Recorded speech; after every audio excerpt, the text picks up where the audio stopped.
Good afternoon. I'm here to make a speech on Rwandan genocide. Imagine a country torn apart by hate, where neighbors turned against neighbors in a matter of days, leading to the deaths of nearly a million people. This was the reality of the Rwandan genocide in 1994, a tragedy that reveals the worst of human conflict and the best of human resilience.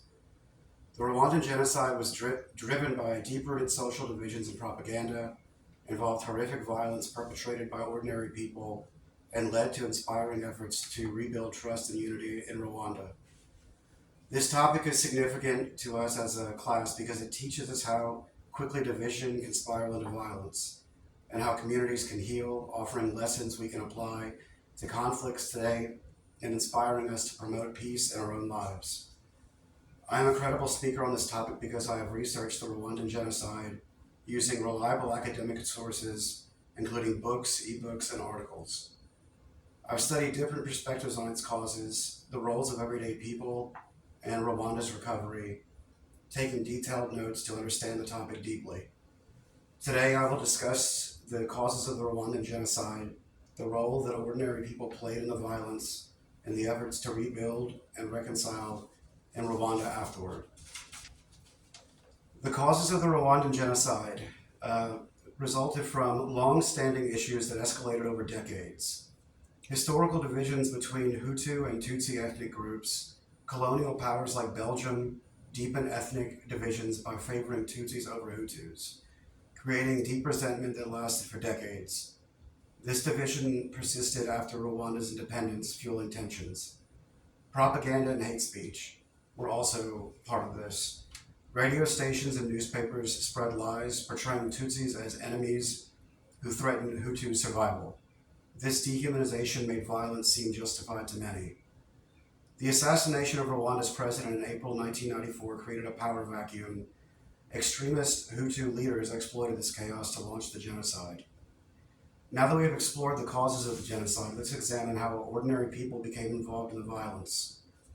The role that ordinary people played during the Rwandan genocide had to do with carrying out these actions by soldiers, everyday citizens, and others who played a huge role. Many Hutus influenced propaganda and fear of reprisal, joined militias and mobs to kill their Tutsi neighbors with machetes and clubs. This widespread participation led to nearly a million deaths in 100 days. Some women actively participated either by killing Tutsis or betraying those in hiding, showing how the propaganda affected all. Their involvement highlights the genocide's far-reaching impact. Despite the horrific violence, some Hutus risked their lives to hide Tutsis, saving thousands. These acts of courage show that compassion can persist even in the darkest times. Having seen the role that ordinary people played in the genocide, let's look at how Rwanda has worked to heal and rebuild since 1994.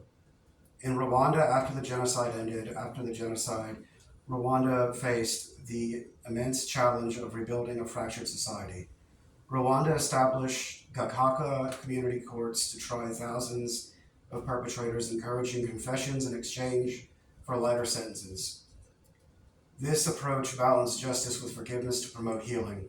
The government introduced programs to teach young Rwandans about equality and shared national identity, reducing ethnic divisions. These efforts aim to prevent future conflicts.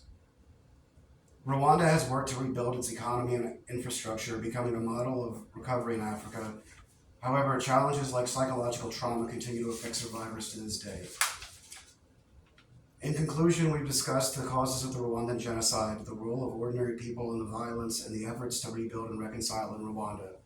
The Rwandan genocide was sparked by social divisions and propaganda, fueled by horrific violence by ordinary citizens, and followed by remarkable efforts to restore trust and unity. The Rwandan genocide reminds us that hate can destroy lives in an instant, but it also shows us the power of human resilience. We should take these lessons to heart, stand against division that exists in our own communities, and support peace wherever we go. By learning from Rwanda's pain and progress, we can help to build a better world where such tragedies never have to happen again. Thank you very much.